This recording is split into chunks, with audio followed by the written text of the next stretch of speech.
Hi guys, welcome back to the Spicy Girls podcast. We are so happy that you are with us and have stayed with us through this time now. We're sorry that last week didn't come out, but in this episode, it's going to be a little more serious, not as lighthearted as they normally are. Um, we thought about filming it last week, but it just wasn't the right time. With everything going on in the news right now about a very publicized case with a missing girl and a homicide, it brought up a lot of important topics for us. And we want to talk about the topics and not the case, if that makes sense. We're not here to add any more flame to that fire. We want to talk about kind of like how that happened, the gaslighting, the narcissism, dating someone, and domestic violence, because these are all things that we go through and have experienced as women. And I think that it brought up much needed topics. These topics need to be talked about and they don't need to be taboo. Like, this is something that happens to more people than I think you realize. And Ginger kind of has those statistics for you, but I think you guys are going to be surprised to hear. And like Kristen said, we didn't want to talk about the case much, but I think that this is probably the best way to memorialize her as well. And all women, people that go through it as well, is the best thing you can do instead of thoughts and prayers. Thoughts and prayers is to have an open discussion about it and bring awareness to it and not be afraid to share your stories as well, and hope that maybe there's somebody out there that's listening that it helps, or maybe there's somebody out there who realizes that they're the one doing these things, or maybe their friends are the ones doing these things and they know somebody, and it can literally just start with you. It starts with one person to get that conversation going, to actually maybe change a life, maybe save a life. So I hope you guys tune along, especially the guys too. If there's any guys listening to this, I don't think that this information will hurt you. I think we're not attacking men. We're no way feminists, but this is a conversation that needs to be had. So the facts that I wanted to share, I shared these on my Instagram story last week, just from doing like a little bit of research into the topic, and I thought that they were important to share here as well. And I'm just going to read them off. So nearly 20 people per minute experience domestic violence in the United States. 1 in 4 women are victims of intimate partner abuse. So that means for every 4 women you see, 1 has been abused by an intimate partner. Women between the ages of 18 to 24 are at the highest risk. And going into murder-suicide, 72% of all murder-suicides involve intimate partners. And of these, 94% of the victims are female. To make matters worse, 1 in 5 women in the United States have been raped in their lifetime. So for every 5 women you see, there has been 1 that has been raped. Of these, 44.9% are from an acquaintance. So for every 5 you see, about half of them are from an acquaintance, and half of those being actual intimate partners. So where you were raped by somebody that you loved or, had something with. And I think that this was important to talk about. A lot of times there's conversation about, why are women so standoffish? Why are they bitchy? Why don't they respond or this or that? And I think that it's pertinent that you look no further than these statistics and the fear that women literally have to live in every day. So that's that on those facts that we wanted to start this with. And not to say that this case is about to put any topics onto it, like, oh, this is what happened here. This is just something that we want to address on the side, really. So I guess we could start first with narcissism. I think narcissism is something that's, we learned about in nursing school what narcissistic personality disorder is. And at the time, you don't really think of it and who could possibly be one and what it's possibly like to date a narcissist. A narcissist is somebody who basically just has their own feelings and their own agenda at heart. They are very capable of manipulating you. They're very capable of telling you exactly what you want to hear. One of their favorite things is, what are you looking for in someone? And you answer that question, and all of a sudden they become that person. They create a bond with you like you can't live without them. They're everything that you ever wanted. And right when you get to that point is when the manipulation starts. They're very, very, very manipulative because they feed off of other people grooming their ego. More so, they feed off of that feeling because of an insecurity from something. They need that confirmation, that validation that you need them as well. Empaths, people that are giving, people that are successful, people that have all the traits that they want themselves and that they know they don't have are the ones that are typically targeted. And I don't want to just keep rambling. I guess, like, what do you have to add to that? Well, I think it's not like always easy to spot. Like, I don't think there's like these certain characteristics that just like stand out and you're like, oh, that's one thing. But I do think that like narcissist and narcissism, like feeds into these other things that we're talking about. I would not be surprised if it was a leading factor in domestic violence or abuse of any kind.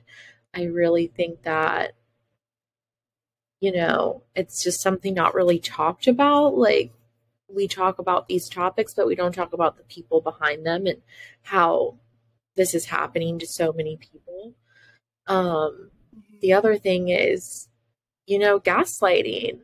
What is gaslighting and how does that play into all of this? And I think that it almost goes hand in hand at this point.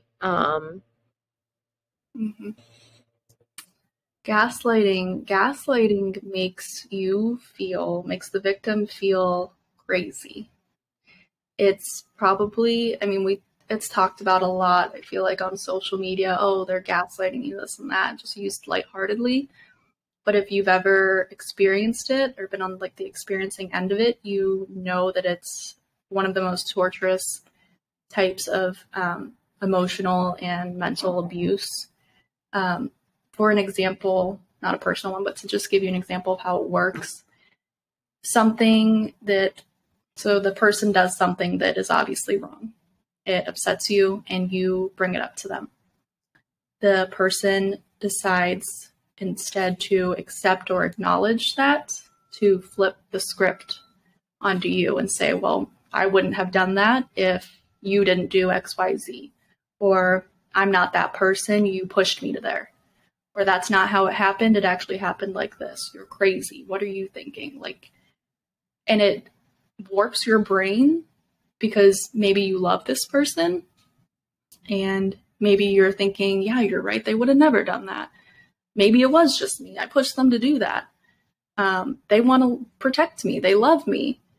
And so your brain starts thinking, well, I'm the problem. Like, they're right.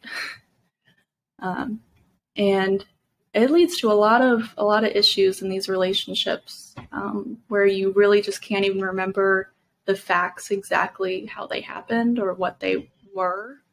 When you look back at it, you have no clue what happened because what you thought happened, someone told you was a lie. So it's, I don't know, it's, I think, just a very, very horrible form of I abuse that think probably talked about. these tactics are so successful in these people that are gaslighting and manipulative and narcissists is because they get you to believe you're at fault. That's what their problem is at. They get you to believe that it's your fault for their behavior and it's your fault for your behavior. And they get you to believe it so well that you never go anywhere because it's always your fault. You're always trying to fix things. So you feel if you leave, when you leave, that it's going to feel unfinished because you felt like you didn't fix it and it's your fault the relationship ended. And I think that's, the mental struggle and the mental battle with a lot of these relationships is the mental toll it takes.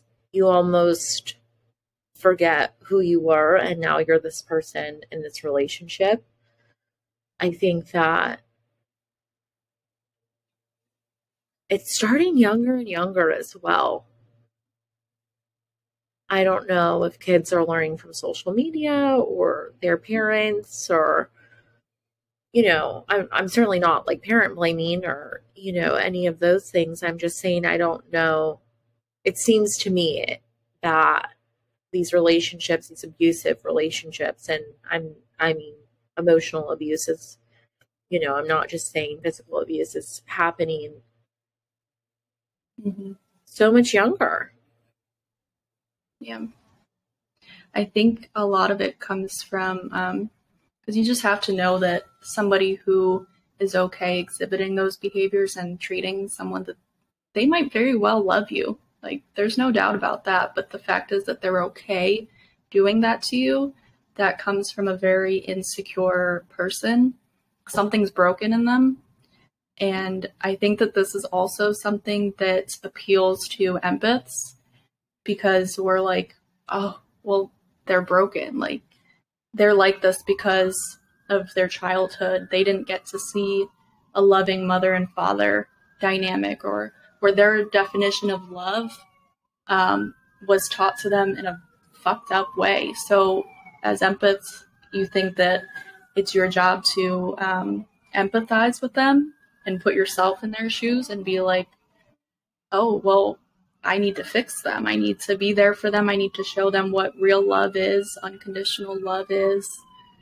And it just gets you stuck in this, like you said, mind warp where you're putting in all of this energy 100% of the time and you're getting crumbs back. I also think we were talking, Ginger and I were talking a little bit personally, and she was telling me that when these situations happen, a tactic that we have learned is that you are supposed to write down the facts of what actually happened, and then you have a reference, and if you're in one of these relationships and you're feeling like crazy or is this happening to me, just write down the facts, write down what actually happened, and then you have something to look back on and say, okay, well, no, this is how it happened, and I can't allow myself to be gaslighted or manipulated or, lied to because I know what happened. Yeah, and it stops the person from being able to flip the story on you because it's no longer based off of your memory of how it happened. It's based on how you exactly wrote it down. I asked them about this. They said X, Y, Z. There's no way to flip that. And I think that I was telling you too, it's like, it feels like we can talk about domestic abuse and violence and rape and things like that, and bring awareness to it over and over. But people are always like, well, what can we do more of? The police need to do more. These people need to do more. These people need to do more. And I think at the end of the day, men tend to listen to men that they respect when it comes to criticism and judgment. I don't know too many men that feel comfortable probably sitting here listening to this podcast and being like, oh yeah, I'm the problem. It's kind of hard for them to accept that. I feel like the conversation that needs to be being had is man to man. I feel like these conversations need to start from a father at a young age, or, talking to your friends about it. If you see or hear a behavior that sounds questionable, I don't see why it's so taboo to bring up a topic like this and question them and hold them accountable. That's just kind of a little bit of my 2 cents on how I think it could actually be affected. I think more men need to be having the conversations with their guys. What are you doing? Why are you treating her like that? There's a saying that went around on social media, and it was like, when you're out at a bar and a guy's trying to pick you up, you can say no 100 times, but if you say, my boyfriend or my husband is not going to be happy you're talking to me, they have more respect for that statement from a man they've never met than they do for you just saying no. And I know this has personally happened to me. And I'm not, obviously, Ginger already said we're not men bashing. That's not the point of this. This can happen to any gender. Any gender can do this to the other person. I just think that Ginger and I happen to be women, so our personal experiences are different.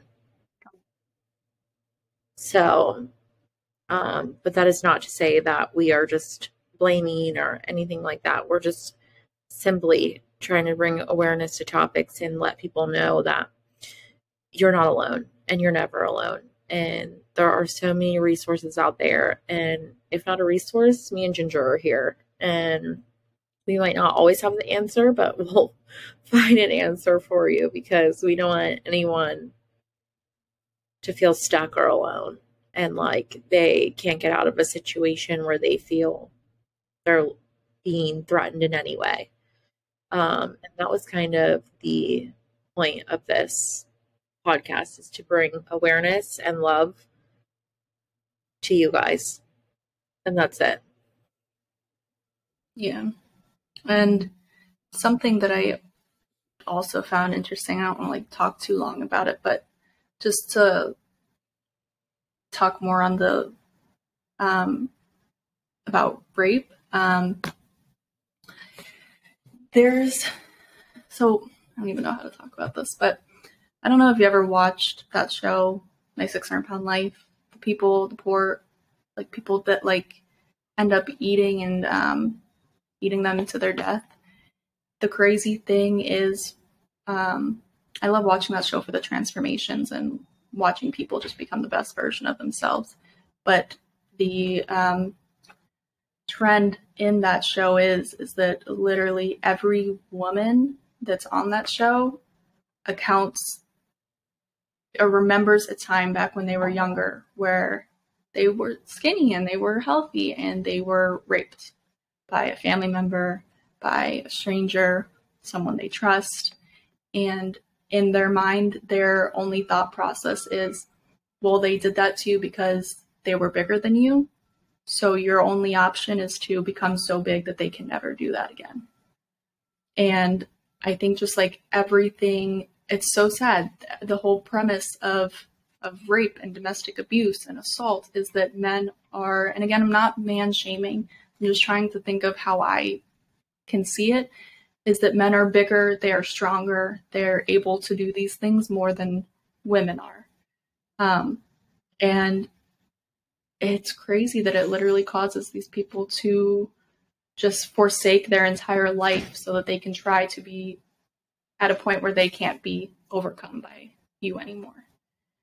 And I literally just think until men are more comfortable with their feminine side and their emotions, and they're okay with insecurities and things like that, that unfortunately it's just going to be a part of our,